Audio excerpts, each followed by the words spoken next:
History sheeter इसको माना जाता था, लेकिन फिलहाल इसे ढेर कर दिया गया है। गैंगस्टर अनिल दुजाना को मेरठ के जानी इलाके में मार गिराया गया। अनिल दुजाना, जो कि आपको बता दें कि पिछले महीने ही वो जेल से रिहा हुआ था, लेकिन जेल से निकलने के बाद भी वो लगातार लोगों से रंगदारी वसूलने का काम कर रहा था और ऐसी जानकारी यूपी एसटीएफ को हाथ लगी थी कि वो किसी बड़ी घटना को अंजाम देने की फिराक में है। साथ ही ये भी जानकारी निकलकर सामने आई है कि शायद वो नेपाल भाग सकता था और ऐसे में जब यूपी एसटीएफ को इसके इनपुट्स मिले, इसकी जानकारी हाथ लगी, ऐसे में यहाँ पर मेरठ में उसके साथ पुलिस की मुठभेड़ हुई, जिसमें उसने पुलिस के ऊपर फायरिंग की और उसके बाद इस मुठभेड़ में उसे मार गिराया गया है। उस गाड़ी से हथियार भी बरामद हुए हैं जिसमें गैंगस्टर अनिल दुजाना मौजूद था। तो लंबे वक्त से वो तिहाड़ जेल में बंद था, लेकिन पिछले महीने अप्रैल में ही वो बाहर वहां से निकलता है। लेकिन फिलहाल ये एनकाउंटर की पहली तस्वीर हम आपको दिखा रहे हैं उसी जगह पर, मेरठ के जानी इलाके में, जहां पर ये पूरा एनकाउंटर हुआ है, जहां ये कहा जा रहा है कि 15 राउंड फायरिंग यहां पर की गई थी। 15 गोलियां खुद जानी की ओर से यहां पर चलाई गई थी, अनिल की ओर से यहां पर चलाई गई थी, लेकिन पुलिस की तरफ से 6 गोलियां यहां पर चलाई गई और उसी में ढेर हो जाता है अनिल। जिस तरीके से एक बड़ा कुख्यात गैंगस्टर इसको माना जाता था, अनिल दुजाना, जिसका जो असली नाम था वो अनिल नागर था, लेकिन अनिल दुजाना के नाम से काफी कुख्यात था और ऐसे में कई सारे केसेस इस पर चल रहे थे। 62 केस इस पर दर्ज थे और किसी भी तरीके से अपहरण, हत्या, रंगदारी, वसूली, तमाम आरोप इस पर लगे थे और ऐसे में कई सारे केस इस पर दर्ज थे। लेकिन आज खात्मा हो जाता है और जैसा कि हमेशा योगी सरकार करते आई है, जीरो टॉलरेंस की नीति वो अपनाते आई है तमाम माफियाओं के लिए, गैंगस्टर्स के लिए, और उसी का नतीजा, उसी की ये तस्वीर। और देखिए, उत्तर प्रदेश के सीएम योगी आदित्यनाथ ने यह कहा भी है कि अब ये उपद्रव का प्रदेश नहीं है, अब ये उत्सव का प्रदेश है और ऐसे में ये संदेश उन सभी माफियाओं के लिए है जो अभी तक संभले नहीं है, क्योंकि आज एक बार फिर से एक गैंगस्टर को ढेर किया गया। इसकी डिटेल्स अवेलेबल नहीं है, जैसे ही डिटेल्स अवेलेबल हो जाएंगी मैं आपको डिटेल्स उपलब्ध करा दूंगा। जैसे ही टीम से कांटेक्ट होता है और उनसे सारी जानकारी प्राप्त होती है मैं आपको अवगत करा। सर, एक और जानकारी निकल कर सामने रखी कि निकाय चुनाव को भी प्रभावित करने की कोशिश कर रहा था अनिल दुजाना। ये सब के बारे में अभी मेरे पास कोई कमेंट्स नहीं है। जैसे ही बाकी डिटेल्स प्राप्त होती हैं मैं आपको डिटेल्स उपलब्ध करा। और मेरठ में अनिल दुजाना का एनकाउंटर दोपहर करीब 2:30 बजे के आसपास हुआ है। एनकाउंटर वाली जगह से आपको एक्सक्लूसिव रिपोर्ट दिखाते हैं। देख सकते हैं यहाँ पर पुलिस ने साइट फॉर सीन यहाँ पर डेवलप किया है। अनिल दुजाना पिछले काफी समय से वेस्टर्न यूपी में एक्टिव था और यहाँ पर वो रंगदारी मांग रहा था। इसी के चलते वो एसटीएफ के ट्रैप में फंसा और उसको मेरठ के जानी में उसके साथ मुठभेड़ की गई। यहाँ पर उसकी घेराबंदी की गई थी। मैं आपको तस्वीर दिखा सकता हूँ। यही वो स्कॉर्पियो गाड़ी है जिसमें अनिल दुजाना जा रहा था और यही वो देखिए खंबे से टकरा के, बिजली के खंबे से टकरा गई है, जिसके बाद एसटीएफ ने यहीं पर उसकी घेराबंदी की और एक के बाद एक कई गोलियां उसको लगी हैं। आप देख सकते हैं यही वो वेपन है। यहीं पर अनिल दुजाना इसी रास्ते से जा रहा था। तो देखिए, जहां हुआ एनकाउंटर वहां से ये रिपोर्ट देख रहे थे आप और एनकाउंटर की बाद की ये पहली तस्वीर हम आपको दिखा रहे हैं उसी स्पॉट से। और यही वो गाड़ी है, स्कॉर्पियो गाड़ी, जिसके अंदर अनिल दुजाना मौजूद था और ये जानकारी मिल रही है कि अनिल दुजाना की तरफ से यूपी एसटीएफ की टीम पर फायरिंग की गई। करीब 15 राउंड की फायरिंग यहां पर उसकी तरफ से हुई, जिसके बाद जवाबी कार्रवाई की गई और इस कार्रवाई में उसे ढेर कर दिया गया। गैंगस्टर अनिल दुजाना पश्चिमी यूपी में अपना खास वर्चस्व रखता था। हमारे सहयोगी आनंद तिवारी हमारे साथ लगातार अपडेट्स हम तक पहुंचा रहे हैं, सीधे उनका रुख कर लेते हैं। आनंद, इस वक्त की क्या नई जानकारी अब तक इस खबर पर?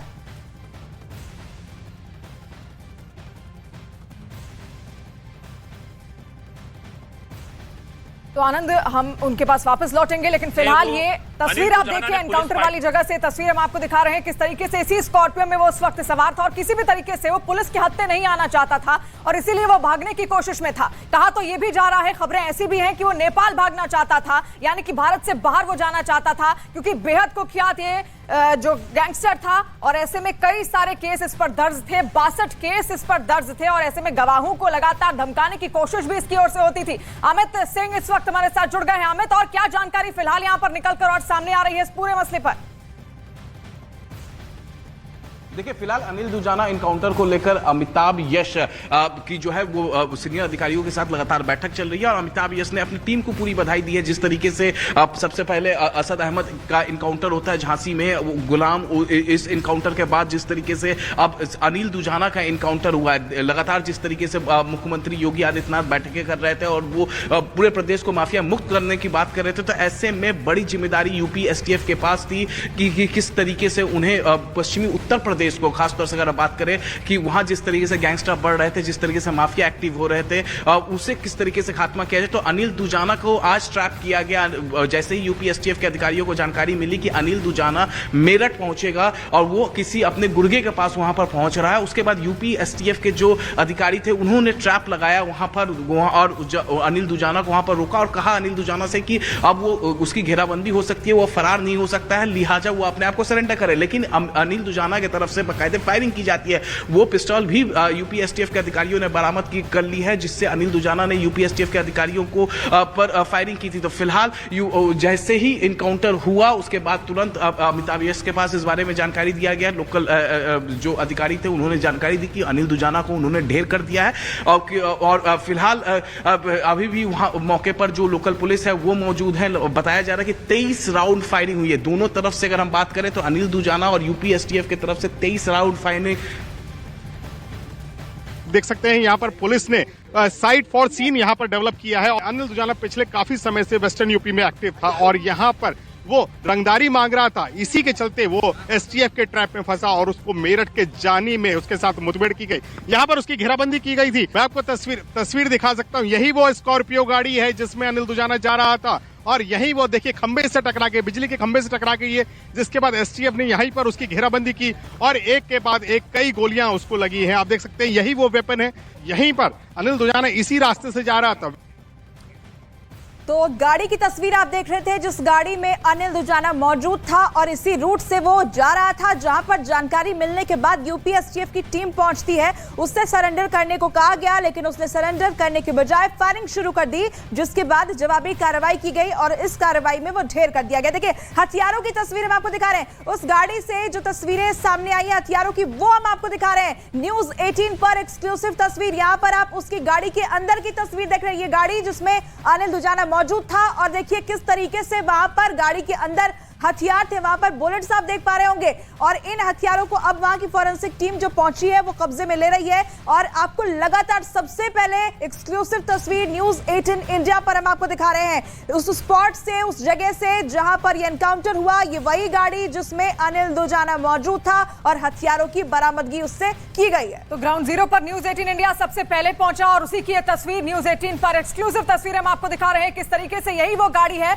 जहां से वो फरार होने की पूरी कोशिश में था। किसी भी तरीके से वो पुलिस के हत्थे नहीं आना चाहता था क्योंकि हिट लिस्ट में वो शामिल था यूपी पुलिस के। तो ऐसे में वो पूरी साजिश रच रहा था कि किसी भी तरीके से वो भारत से बाहर भाग सके, नेपाल जा सके। लेकिन तभी मेरठ में अचानक से उसके आने की खबर मिलती है और अचानक से पूरी यूपी एसटीएफ की टीम उसको घेर लेती है, घेराबंदी उसकी की जाती है और किस तरीके से उसका खात्मा यहां पर किया जाता है, उसको ढेर कर दिया जाता है, उसकी बानगी देती हुई ये तस्वीर आप यहां पर देखिए। किस तरीके से इसी स्कॉर्पियो से वो भागने की कोशिश में था लेकिन तभी घेराबंदी होती है, तुरंत गोलियां उसकी ओर से ताबड़तोड़ चलाई जाती हैं। 15 गोलियां चलाई गई हैं पुलिस पर उसकी ओर से, अनिल दुजाना की ओर से, लेकिन तभी पुलिस भी उसकी जवाबी कार्रवाई देती है और 6 गोलियां पुलिस की ओर से भी चलाई जाती है। लेकिन फिलहाल ये एक्सक्लूसिव तस्वीर आप देखिए किस तरीके से जो बंदूक है वो वहां पर मिली है और बुलेट्स कारतूस हैं वो भी वहां पर मिले हैं। फोरेंसिक की टीम फिलहाल वहां पर पहुंची हुई है और लगातार अब ये जांच का विषय है। पूरा इस पर विस्तार से अब जांच होगी और उसके बाद जो रिपोर्ट निकलकर सामने आएगी वो भी हम आपके सामने रखेंगे। लेकिन न्यूज 18 पर इस वक्त ये एनकाउंटर वाली जगह से एक्सक्लूसिव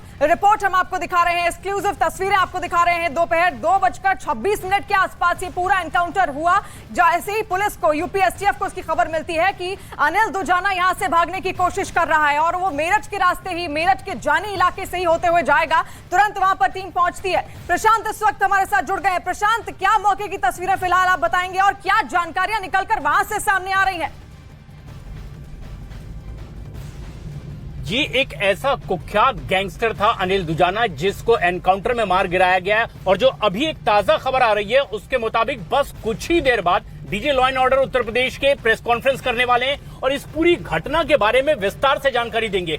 किस तरह से जो शख्स अभी पिछले हफ्ते तक के जेल में बंद था लेकिन जैसे ही वो जेल से बाहर आता है तो कैसे अपने उन गवाहों को वो धमकाने लगता है। 2 मामले इस पर दर्ज हो जाते हैं इसी दरमियान और फिर ये पुलिस से भागता फिरता है और लोकेशन उसकी मेरठ में मिलती है और आखिरकार जब एसटीएफ से उसका आमना सामना होता है तो सीधी आमने सामने की भिड़ंत में आखिरकार अनिल मारा जाता है। लेकिन एक ऐसा कुख्यात शख्स जिस पर लगातार दबिश दी जा रही थी, जिसको पकड़ने की कोशिश की जा रही थी, आखिरकार मेरठ में वो मारा गया है। गौतम बुद्ध नगर का ये रहने वाला। लेकिन खास बात ये है कि जिस तरह से अब यूपी की योगी सरकार ने तमाम उन गैंगस्टर और माफियाओं की लिस्ट मंगवाई है, 65 ऐसे नाम जिसमें अनिल का भी नाम शामिल था, जिस पर लगातार अंकुश लगाए जाने की तैयारी चल रही थी, जो पिछले हफ्ते तक के ही जेल में बंद था। जैसे ही वो जेल से बाहर निकलता है, फिर एक बार अपनी उसी तरह की काली करतूतों में शामिल हो जाता है। और ऐसे में जबकि उसको आमने सामने के मुठभेड़ में मारा गया है, बताया ये जा रहा है उसके पास से हथियार बरामद हुए हैं। और विस्तृत जानकारी के लिए बस कुछ ही देर में DG law and order Uttar Pradesh के प्रशांत कुमार एक बहुत अहम प्रेस कॉन्फ्रेंस करने वाले हैं, जिसके बारे में जानकारी दी जाएगी कि किस तरह के कितने इस पर आपराधिक मामले दर्ज थे, अभी तक किस तरह की जानकारी उसे मिली थी, क्यों आखिरकार उसकी एक बार फिर से तलाश में दबिश दी जा रही थी, और कैसे मेरठ में एक बड़ा एनकाउंटर हुआ है। और उत्तर प्रदेश ही नहीं बल्कि उत्तर प्रदेश से लगे हुए राजधानी दिल्ली और कुछ और ऐसे आसपास के राज्यों में भी लगातार इसके ऐसे ही कारनामों को लेकर के दहशत थी।